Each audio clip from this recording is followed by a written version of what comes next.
이렇게 외치면서 우리를 구원해 주시기를 간절히 구하는 여러분에게 삶의 모든 악한 것으로부터 또 질병으로부터 해방되게 해주시는 주님의 은총 언제나 여러분과 함께 하시기를 우리 주님의 이름으로 축원합니다. 사람은 기계하고 달라서 어떤 인력값에 대해서 똑같은 출력값이 나오는 것이 아닙니다. 사람들마다 다 반응들이 다릅니다. 얼마나 서로 간에 다르고 또 예민하게 반응을 하는지 똑같은 자극에 대해서도 똑같이 반응하는 사람은 단 한 사람도 없다고 볼 수 있습니다.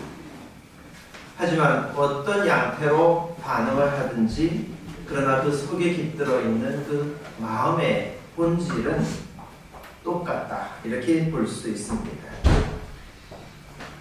아름다운 음악을 들으면서 어떤 사람은 매우 평안해하고 어떤 사람은 눈물을 흘리기도 합니다. 그러나 그 눈물을 흘린다고 해서 그것이 슬퍼서 그런 것은 아닙니다. 아름다운 노래를 듣고서 마음속에 분노가 일어나는 그런 사람은 아무도 없습니다. 칭찬을 들으면 마음에 기운이 나고 비난을 받으면 마음이 불쾌해지는 것은 만국 공통입니다.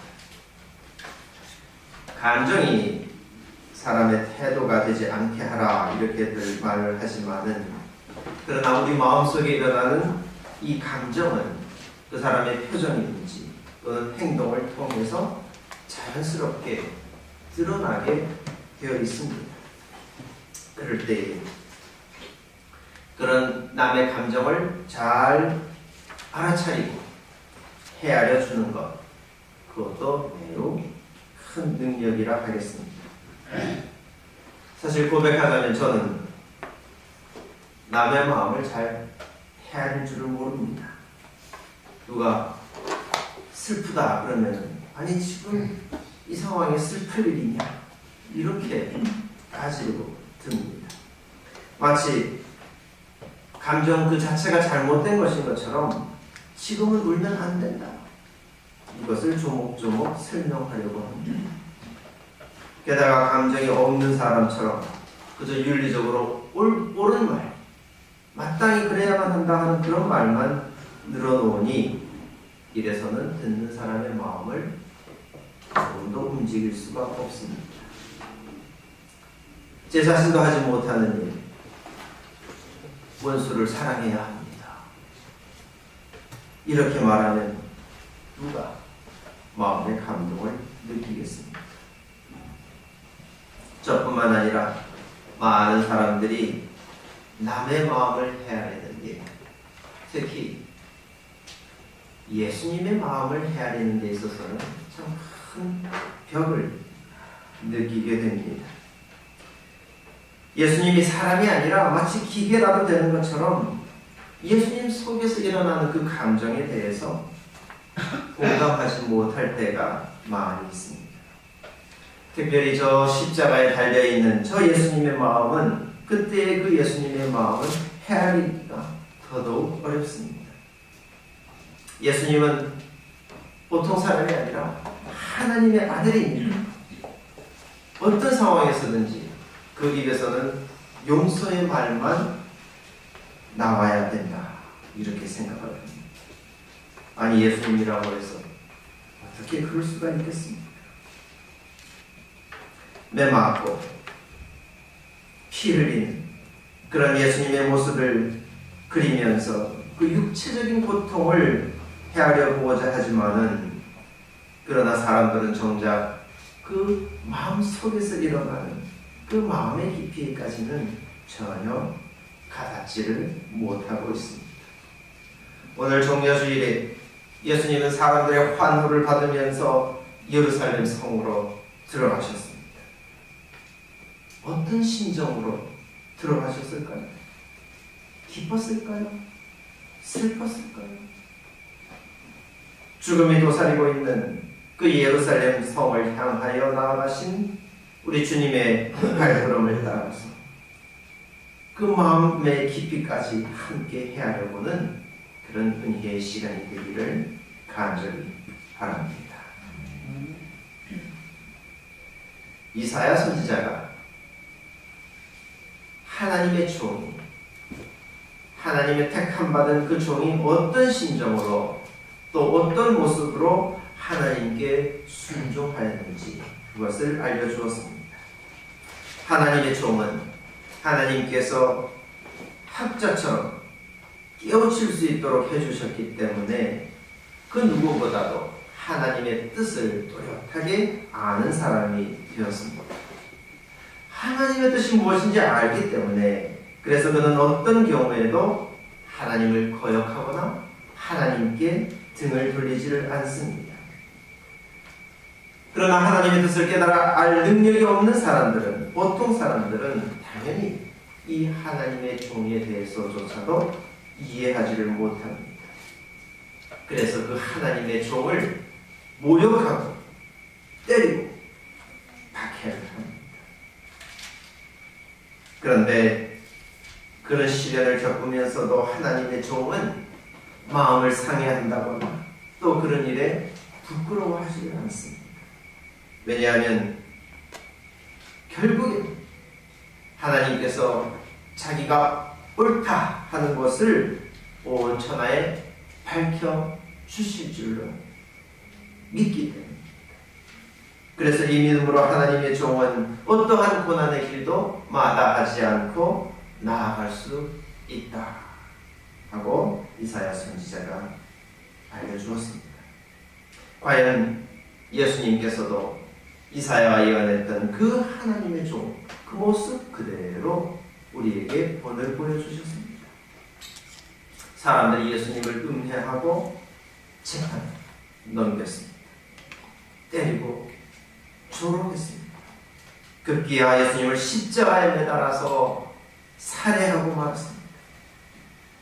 이른 새벽부터 시작되었던 그 체포와 신문과 사형 집행은 오후 3시가 되어서 예수님이 그 십자가 위에서 숨을 거두는 그 장면으로 끝이 났습니다.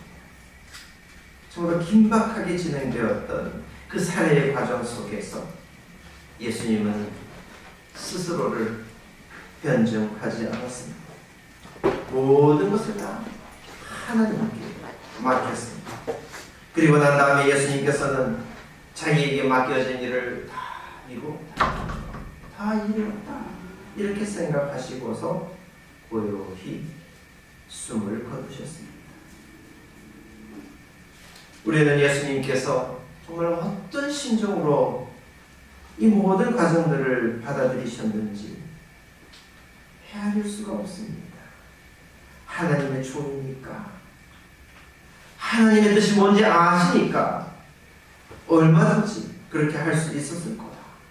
이렇게 우리는 말 수 없습니다. 누가 그 억울한 누명을 견딜 수가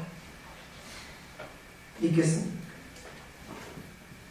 예루살렘에 들어가기 전부터 지속되었던 그 살해의 위협을 예수님은 이미 다 알고 계셨습니다. 그래서 그 살해의 위협을 더 이상 피할 길이 없다는 것도 아셨습니다. 죽음이 도사라고 있는 그 길을 피하지 않고 그 길로 나아가실 수밖에 없었던 것은 이 죽음이 아니면 자기를 입증할 길이 없다 하는 것을 아셨기 때문이었습니다. 사실 예수님은 몹시 분노하셨습니다.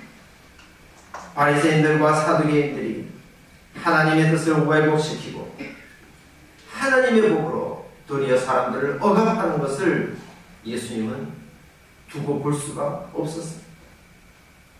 성전 마당에서 장사하는 사람들의 그 상을 엎어버리는 그런 것으로 풀릴 수 있는 그런 분이 아니었습니다.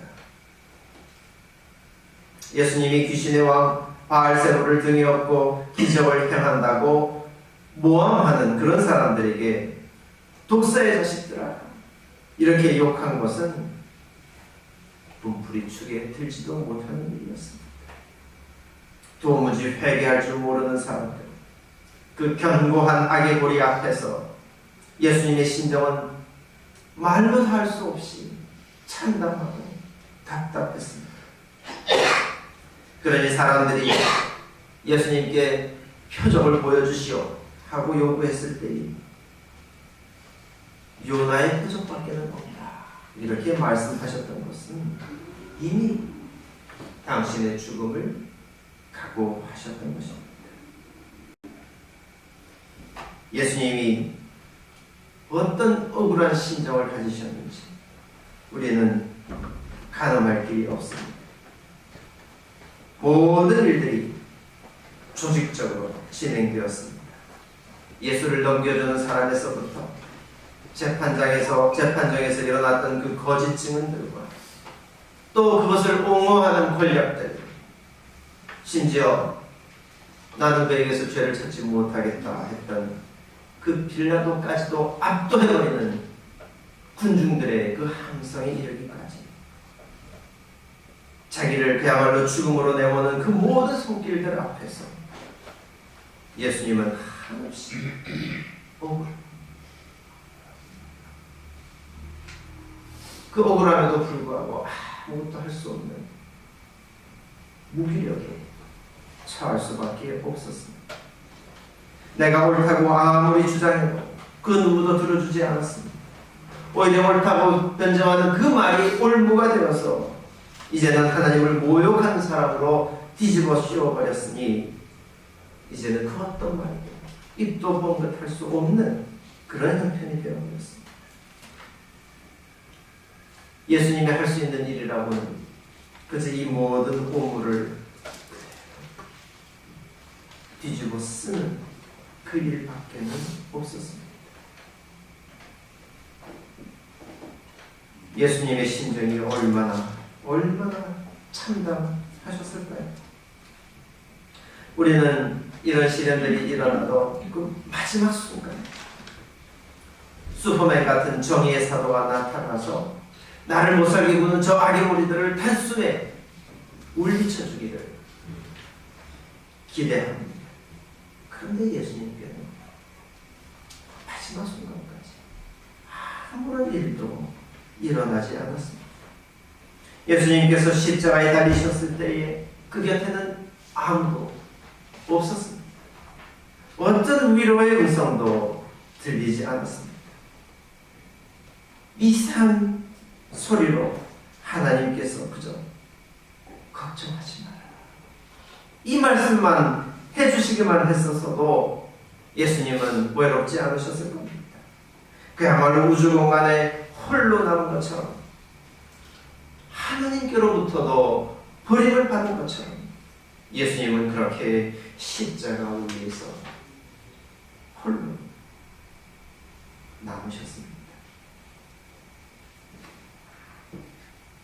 채찍질이 고통스러워서 아무 생각도 할 수 없었다 했으면 차라리 나았을 것입니다. 창에 허리를 찔려서 정신을 잃어버렸더라면 차라리 좋았을 것입니다. 그토록 분하고 억울하고 외롭고 사무치는 그 순간에 예수님께서 말씀하셨던 그 십자가 위에서 말씀하셨다는 그 7 말씀들 도저히 납득할 수가 없습니다. 아버지, 저 사람들을 용서하여 주십시오. 저 사람들은 자기네가 무슨 일을 하는지를 알지 못합니다. 또 우편강도를 향해서는 너는 오늘 나와 함께 낙원에 있을 것이다. 또 어머니를 향해서 어머니, 이 사람이 어머니의 아들입니다. 제자를 향해서 이분이 내 어머니시다. 하늘을 향하여 고개를 드시고 나의 하나님, 나의 하나님, 어찌하여 나를 버리셨습니까? 그리고 내가 목마르다 누웠다. 아버지, 내 영혼을 아버지의 손에 맡게 합니다. 이 말씀들은 예수님입니까? 하나님의 아들입니까? 그러니까 그 죽음의 순간에도 이와 같이 말씀하셔야만 된다. 이렇게 믿는 사람들의 끝까지 이기적인 그런 요구로밖에 보이지를 않습니다. 예수님이 한마디라도 분노 어린 말씀을 하셨다고 하면 우리가 예수님을 믿지 않겠습니까? 예수님께서 눈물이라도 흘리셨으면 혀를 차면서 등을 돌릴 생각이겠습니까? 예수님은 신음소리 하나도 내면 안 되는 분입니까? 어쩌면 예수님은 이와 같은 우리의 독한 마음까지도 이미 다 알고 계셨기 때문에 그래서 그 모든 순간에 입을 다무셨는지도 모르겠습니다. 한 사람이 온 백성을 위하여 죽는 것이 유익하다 하였던 대제사장 가야바의 처음 모질고도 사악한 그 말에 우리도 똑같이 동의하고 있는 줄 아시고서 그래서 조용히 눈을 감으셨는지도 모르겠습니다. 예수님께서 보여주셨던 그 모든 모습에서 당연하게 느껴지는 것은 단 하나도 없습니다. 예수님은 그 모든 순간에 그야말로 치열하게 자기와의 싸움을 벌이셨고 사람이 감당할 수 없는 그런 영적 전투를 벌이고 계셨던 것입니다.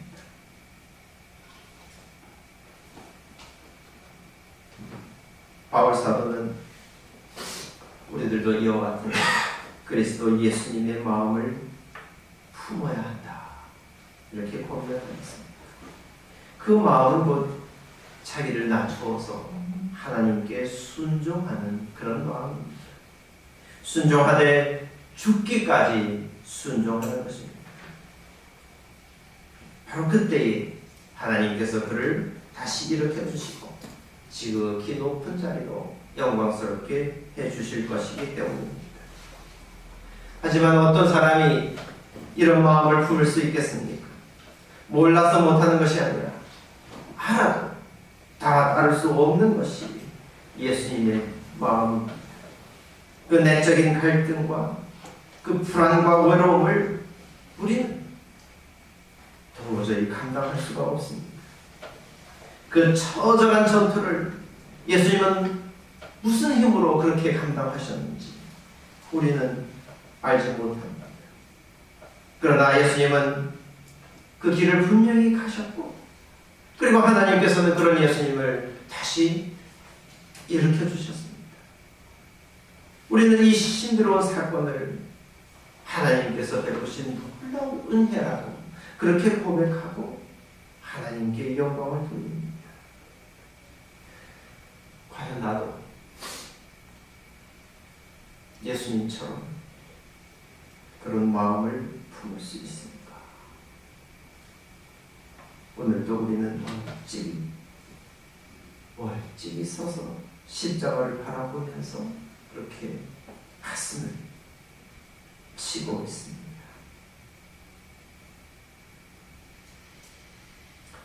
말씀을 맺습니다. 아직도 저는 감히 우리가 예수님의 마음을 신정을 헤아려 알겠다고 말할 수가 없습니다. 어떻게 하면 예수님의 마음을 품고 그 모든 고통의 순간에 그렇게 초연한 말씀들을 할 수 있는지 아직도 모르겠습니다. 우리는 조그만 말 한마디에도 상처를 입습니다. 그래서 마음의 분노가 일면 밤새 뒤척이면서 잠을 이루지 못합니다. 한번 실패를 경험하면 이제는 두려워서 아예 시도할 엄두조차도 내지를 못합니다. 남들 앞에서는 우쭐대기 좋아하는 사람들이 자기 문제에 있어서는 어떻게 그렇게 유약한지 알 수가 없습니다. 그런 우리들에게 예수님은 여전히 하지 않으십니다. 처형장을 향해 끌려가면서 예수님은 그 모습을 바라보고 있는 우리들의 얼굴을 스치듯이 그렇게 바라보시고, 뭔가 그 얼굴에는 할 말이 많은 표정인데, 그런데 차마 입을 열지 못하고서 그냥 스쳐 지나가십니다. 그리고 저 십자가에 달려서는 멀찌감치 우두커니 서 있는 우리들을 초점 없는 눈으로 응시하고 계십니다. 그런데 그 모습을 바라보니 예수님의 마음에 원망이, 우리를 향한 원망이 조금 더 없다고 하는 것을 알 수가 있습니다. 오히려 목자를 잃은 양 같은 우리들을 불쌍히 여기시면서 그 마음속으로 안타까워하신다는 것이 그 십자가에 달려 계신 예수님의 모습에서 느껴집니다. 다른 것은 몰라도 예수님이 진심으로 우리를 사랑하셨다는 것, 그거 하나만큼은 알 수가 있겠습니다. 그래서 그 모습을 바라볼 때에 저절로 눈물이 납니다.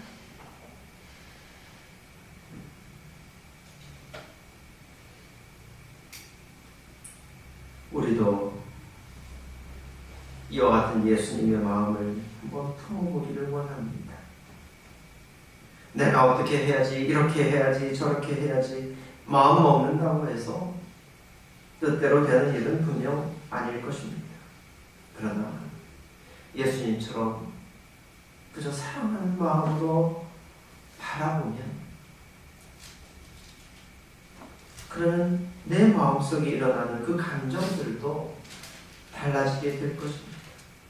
나는 못하지만은 하나님은 하실 수 있기 때문에 하나님께서 우리를 도와주실 것입니다. 성령께서 우리를 깨우쳐 주시면 이제 우리가 세상을 바라보는 그 눈도 달라지게 될 것입니다. 환호하면서 주님을 맞이하는 그 심정으로 자기의 마음을 넓히고, 그래서 주님처럼 뜨거 자기 앞에 주어진 그 길을 믿음으로 걸어가시기를 바랍니다. 그런 여러분 위에 하나님께서 비춰주시는 그 신령한 빛이 여러분들의 영혼을 완전히 감싸서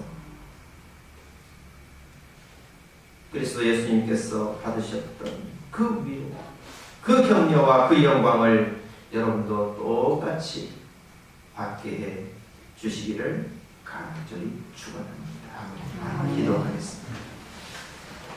자비로우신 하나님, 은혜를 감사드립니다. 우리가 다 헤아리지 못하고 차마 상상하지도 못하는 그 참담한 심정을 주님께서는 그 마음에 품고 아무 말씀도 하지 않으시고 담담히 견뎌내셨던 것을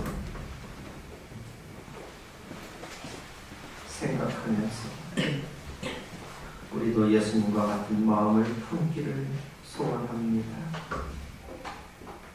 주님의 뜻을 탁자처럼 깨우치게 하여 주시어서 우리가 세상 일로 낙심하지 않게 하여 주시옵고, 우리가 세상에서 겪는 작은 일들 때문에 마음이 상하거나 그리하여 주님께 등을 돌리는 일은 결코 없게 하여 주시옵소서. 마음을 넓혀서 그리스도의 사랑을 우리가 품고 따뜻한 시선으로 세상을 바라보며 주님께서 우리에게 맡겨주신 그 일을 우리가 다 이루었다 고백할 수 있는 믿음의 길로 우리가 나아가게 하여 주시옵소서. 그리스도와 함께 그 시련의 자리에서부터 영광의 자리로 우리를 이끌어 주시옵소서. 예수 그리스도 이름으로 기도하옵나이다.